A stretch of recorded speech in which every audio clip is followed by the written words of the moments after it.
Para Buddha di 10 penjuru di 3 masa, Amitabha Buddha yang terutama, menolong almarhum dan almarhumah lahir di tanah suci pada tingkat 9. Dengan kebajikan yang luar biasa, kini aku berlindung sepenuh hati, bertobat atas kesalahan yang dilakukan pikiran, ucapan, dan perbuatan. Setiap ada kebajikan yang terkumpul, dengan tulus kulimpahkan jasanya. Semoga bersama umat sedharma selalu mendapat berkah mulia. Menjelang meninggal alam surga Sukawati dengan jelas nampak di mata, bersemangat saat melihat dan mendengar, bersama-sama lahir di surga Sukawati.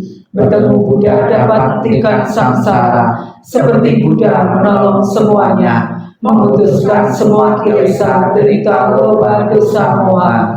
Dengan belajar dharma yang tiada tara, bertekad menolong semua makhluk, dan bertekad mencapai Buddha Marga. Alam semesta ada batasnya, namun tekadku tak ada taranya. Semua makhluk berjiwa maupun tidak, bersama-sama sempurnakan semua kebijaksanaan. Para Buddha di 10 penjuru di 3 masa, semua bodhisattva mahasatwa, semua bodhisattva mahasatwa, maha prajna paramita. 65, 66 dan 67. Mohon berdiri. Santri, marilah kita bersama-sama mengajak para leluhur untuk menyatakan perlindungan kepada Buddha, Dhamma, dan Sangha sampai tercapainya nirwana dengan santri. Namo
silakan duduk.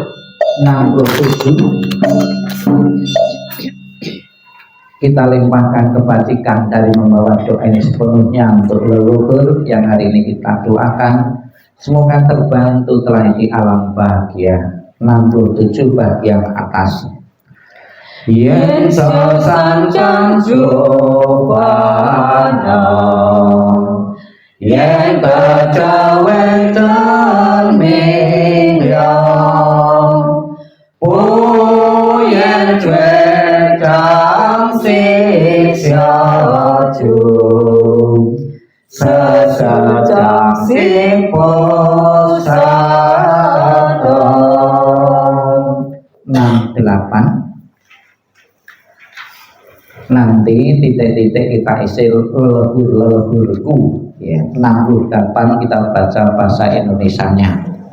Semua jasa para kami dari pembacaan sutra suci ini dilimpahkan untuk leluhur-leluhurku. Semoga dengan bantuan kekuatan welas asih Triratna dapat mengurangi menghilangkan perilaku tidak baik 3 klesa leluhur-leluhurku, bebas dari penderitaan tumiba lahir di alam samsara, terlahir di tanah suci surga Sukawati di sebelah barat, lahir dari bunga teratai tampalah tubuh yang agung, bertemu dengan Buddha mendapat ajaran mulia mencapai kesempurnaan. 70.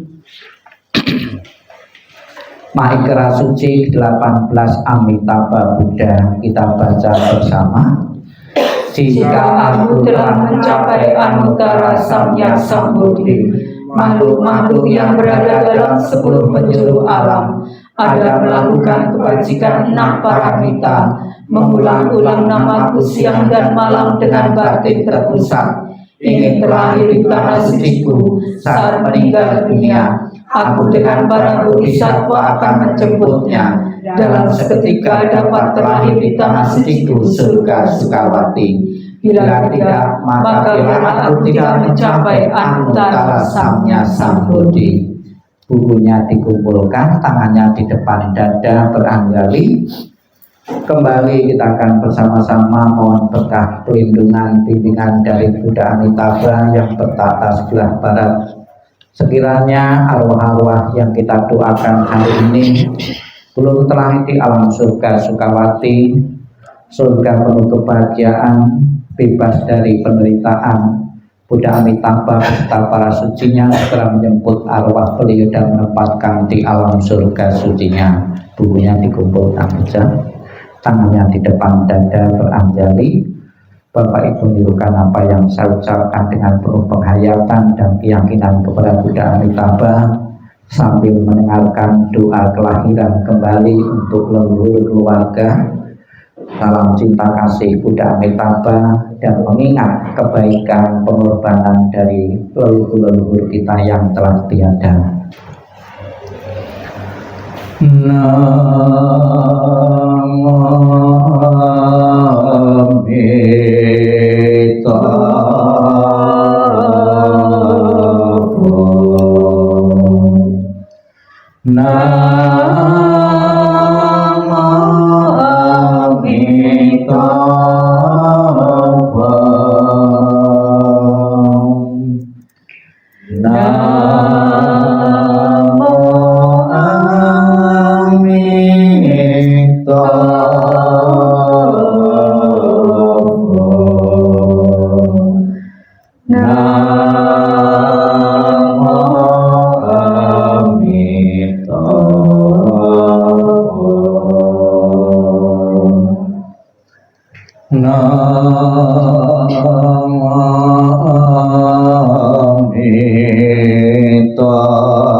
Ketika aku mengantar kepergianmu, rasa duka diubah menjadi senandung yang indah. Setiap kata adalah doa kedamaian. Perjalanan kelahiran kembali sejuk dan cerah. Wajahmu tak terlupakan di dalam hatiku. Saat-saat kita bersuka cita seperti baru berlalu. Tiada yang dapat mengganti keberadaanmu. Lepas dari dunia fana adalah menuju kebebasan. Seberanglah dengan cinta kasih. Terpujilah Amitabha Buddha, datang dan pergi dari tanah suci. Terpujilah Amitabha Buddha, berkat kebajikan selalu bahagia. Terpujilah Amitabha Buddha, selalu terang dan damai. Terpujilah Amitabha Buddha. Salam cinta kasih Amitabha Buddha untukmu. Salam cinta kasih Amitabha Buddha untukmu. Semoga Anda bertekad ingin lahir di tanah suci sebelah barat. Salam cinta kasih Amitabha Buddha untukmu. terlahirlah di tanah suci, surga Sukawati. Semoga engkau dapat mengingat selalu pada Amitabha Buddha. Semoga engkau dapat terlahir di surga Sukawati. Amitabha Buddha memberkatimu. Terlahirlah di tanah suci, surga Sukawati.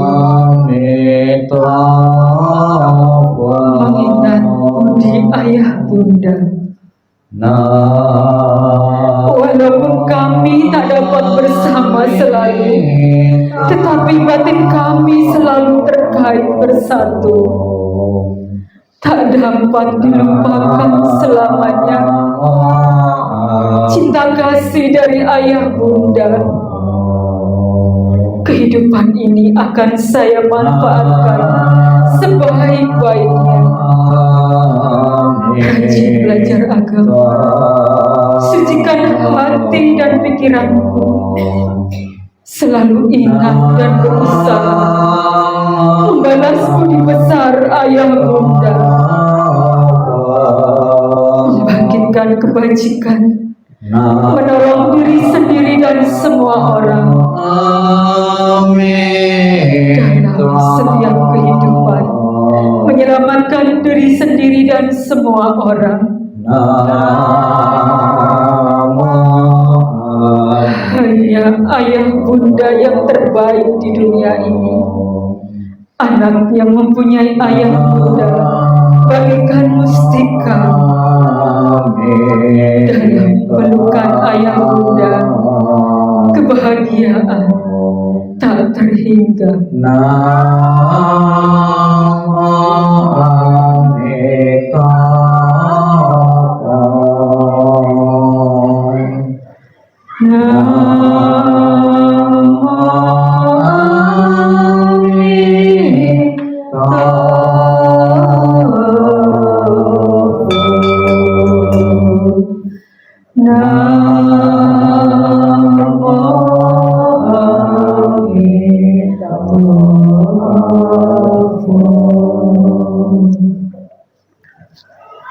Marilah kita senang dalam sikap hening, sikap merenung.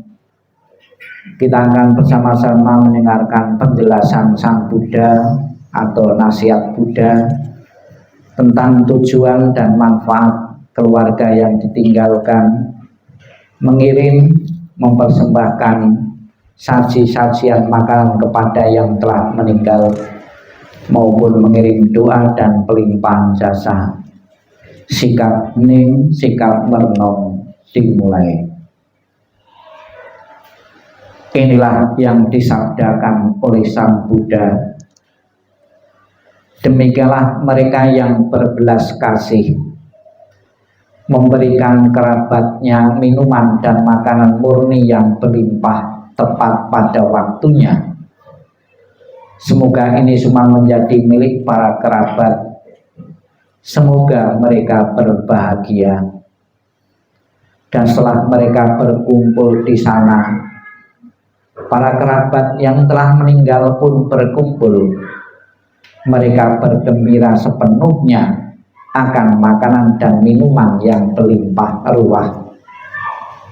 Semoga para kerabat kalian berusia panjang. Merekalah yang menyebabkan kita memperoleh keuntungan ini. Penghormatan telah diberikan kepada kita. Tiada pemberi tanpa pahala.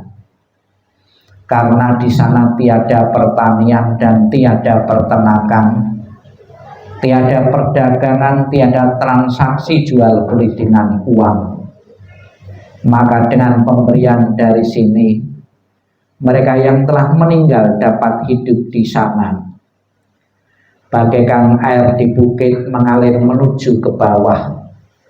Demikianlah pemberian yang telah diberikan dari sini, bermanfaat bagi mereka yang telah meninggal. Bagaikan sungai-sungai yang penuh dapat mengalir memenuhi lautan.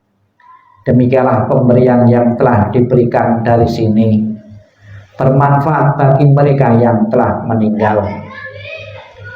setelah memberikan persembahan kepada mereka yang telah meninggal, lalu mengenang apa yang telah dilakukan pada kehidupan lampau.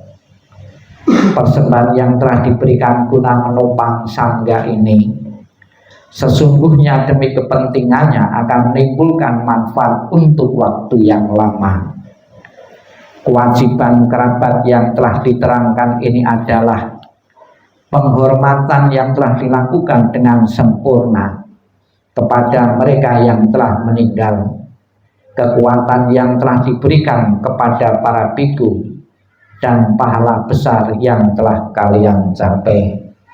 Sabi sata bawantu sukitata, semoga semua makhluk hidup berbahagia dan sejahtera. Sikap ning, sikap merenung, selesai.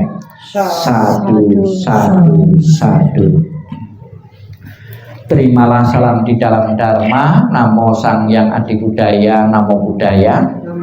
Dan salam sejahtera bagi Bapak Ibu sekalian.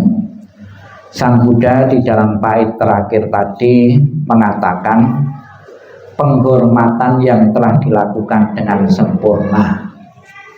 Jadi memberikan persembahan, persajian makanan maupun mengirim doa bukan bentuk berhala, ya, bukan bentuk berhala, bukan satu pemujaan, namun penghormatan kepada leluhur.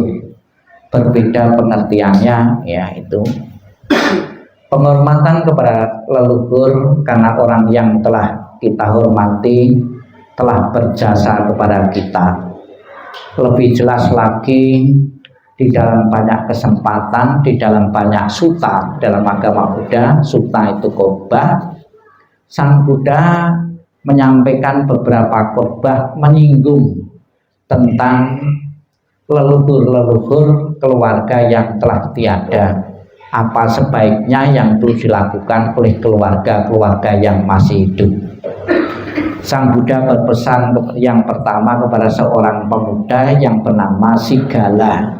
Kepada pemuda Sigala ini Sang Buddha banyak menyampaikan nasihat-nasihat yang ada hubungannya dengan kemasyarakatan, sosial kemasyarakatan.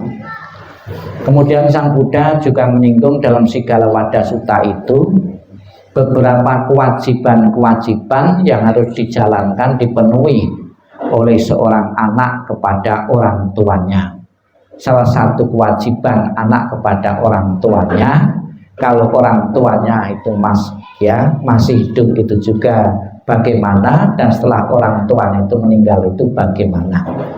Di dalam Sigala Wada Sutta disebutkan kewajiban seorang anak ketika orang tuanya telah meninggal.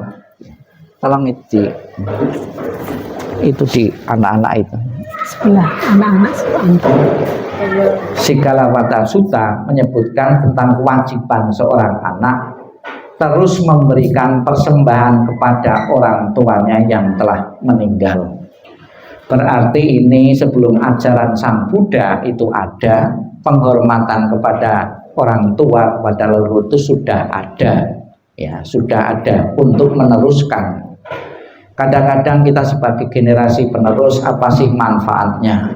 Kita mengatakan orang modern, ya, tidak perlu yang dilakukan orang tua menghormati leluhur, lebih-lebih tidak kasat mata lagi. Ya, ada juga yang meragukan seperti itu. Bahkan dikala saya masih kecil pun, ya, orang tua, ya, itu juga sering mengirim doa-doa leluhur. Pada waktu masih kecil kita pun tidak, ya, boleh katakan meremehkan, menyepelekan.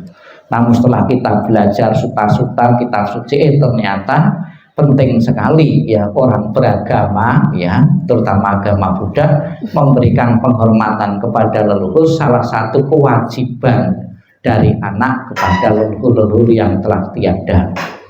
Coba kita renungkan kenapa kita harus menghormati leluhur orang tua kita, nenek moyang kita. Kita bisa bayangkan semasa kita masih kecil, kalau leluhur atau orang tua kita yang telah mati tidak peduli, tidak mempunyai kasih sayang kepada kita, ketika kita masih kecil tidak dikasih makan sehari 2 hari ini, bisa bertahan saat ini? Tidak bisa.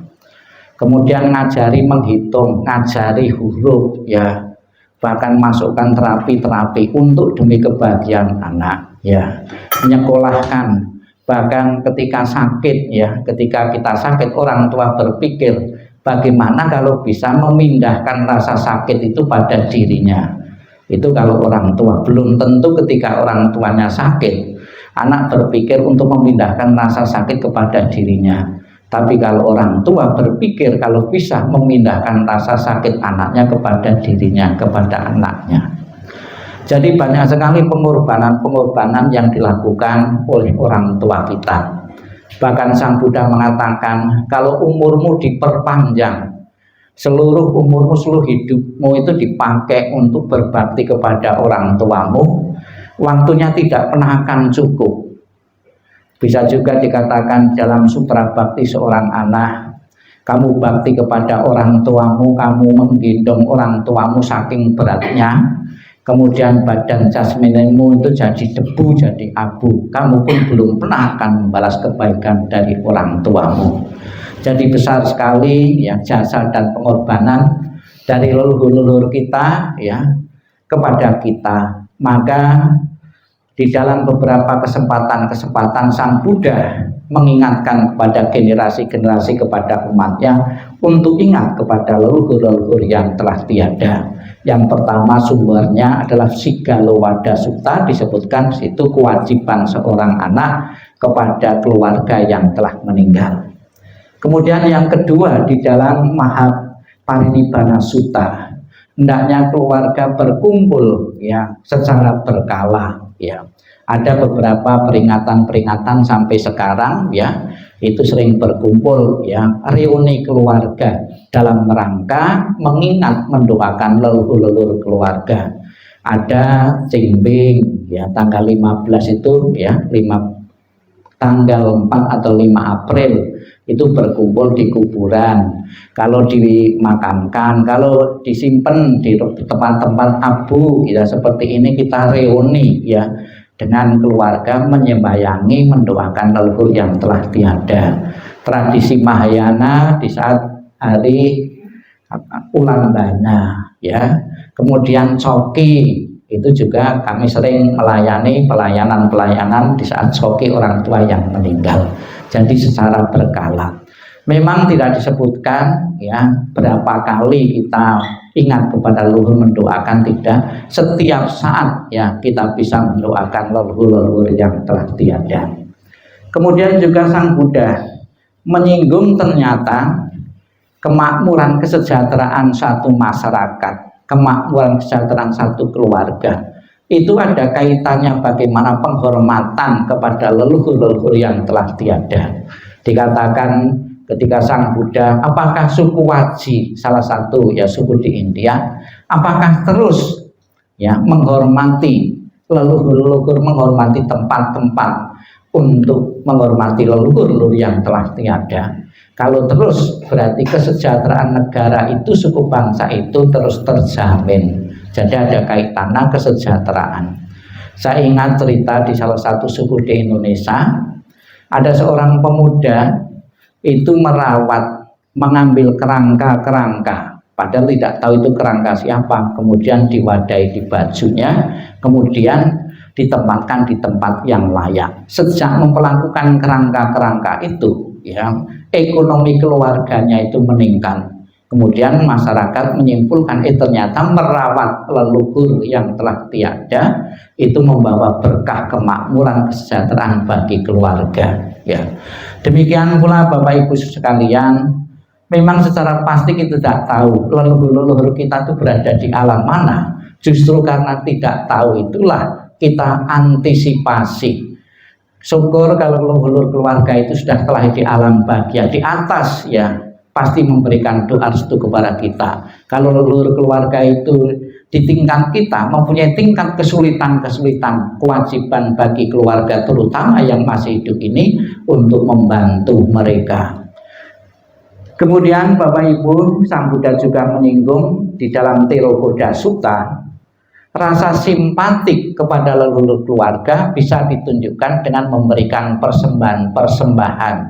Memang secara kasat mata Bapak Ibu, persembahan ini juga tidak akan berkurang sampai akhir nanti juga nggak akan berkurang, kuenya juga tidak akan cuil juga ya. Namun sebagai alat bantu dan mengkondisikan arwah leluhur itu punya perasaan bahagia. Siapa di antara kita semua yang ada di sini yang tidak suka ya, yang tidak senang dikasih persembahan-persembahan sebanyak ini, pasti ada perasaan suka. Demikian pula leluhur di alam sana pun, oh ternyata saya pun mati, masih keluargaku masih ingat, masih melayani. Perasaan bahagia itulah yang dibutuhkan untuk mendukungnya kelahnya di alam bahagia. Kemudian ada sutta yang lain dalam Patakama Sutta dan Aditya Sutta. Sebagian penghasilanmu hendaknya ya disisihkan, ada porsi untuk mengingat leluhurmu yang telah tiada, yaitu memberi sarana-sarana yang ada kaitannya dengan leluhur-leluhur. Memang kita mengatakan orang modern itu ya katakan ketinggalan zaman. Contohnya saja bakar rumah-rumahan, bakar kertas-kertasan ya. Namun itu satu alat bakti saja. Dalam bentuk lain pun juga sebetulnya boleh saja ya. Namun untuk menghilangkan suatu tradisi-tradisi yang sudah lama itu kan tidak gampang. Yang penting adalah semangatnya, bagaimana generasi muda itu memaknai ya dari generasi tua itu bisa juga ya dalam bentuk-bentuk lain, yaitu pelimpahan jasa, berbuat kebajikan berdana, kemudian memberi keramah tamahan, kemudian di saat Imlek juga akan membagi ampo-ampo kepada masyarakat maupun kepada orang yang butuhkan, mengatakan kulimpahkan kebaikanku, membagi rezeki kepada orang lain itu kepada leluhurku, semoga terbantu di alam bahagia. Semoga dengan pelaksanaan acara peringatan 100 hari maupun menjelang Imlek ini, yang hadir maupun yang tidak hadir merasa puas dan lega karena mempunyai waktu dan kesempatan untuk berbakti kepada leluhur, mengirim doa. Semoga leluhur yang kita doakan benar-benar telah di alam bahagia, dan setelah lahir bahagia memberikan doa restunya kepada Bapak Ibu sekalian untuk selalu mendapatkan kemudahan-kemudahan dan keharmonisan rumah tangga. Sadu, sadu, sadu. Marilah kita bersama-sama bangkit berdiri. Kita akan mengakhiri rangkaian pembawaan doa ini dengan menghormat sebanyak 3 kali. Hormat pertama, hormat kedua, hormat ketiga. Namo Amitabha. Namo Amitabha. Silakan Bapak Ibu semua yang hadir untuk foto bersama ya. Ya semua saja ya. Yang hadir boleh di altar masing-masing juga boleh, untuk kenang-kenangan yang lain mau bersama-sama juga boleh.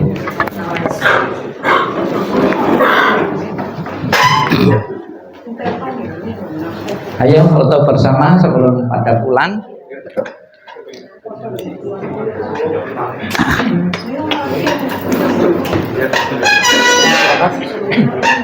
Silahkan yang mau berfoto dulu. Ya sebelum. Iya, biar seru. Yang muda-muda boleh duduk di bawah ya. Yang muda-muda boleh duduk di bawah. Sementara saya tutup dulu. Yang senior duduk ya, mari. Yang muda-muda di belakang sebelum nanti foto sendiri-sendiri di altar masing-masing keluarga. Mari Bapak Ibu yang hadir berfoto sama Bante. Silakan. Ayo, ini. Ayo.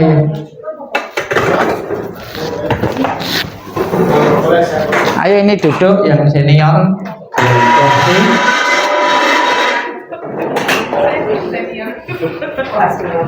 Yang tua ya. Yang senior tidak senang yang senior. Ayo ini kurang satu, ini yang senior, ini.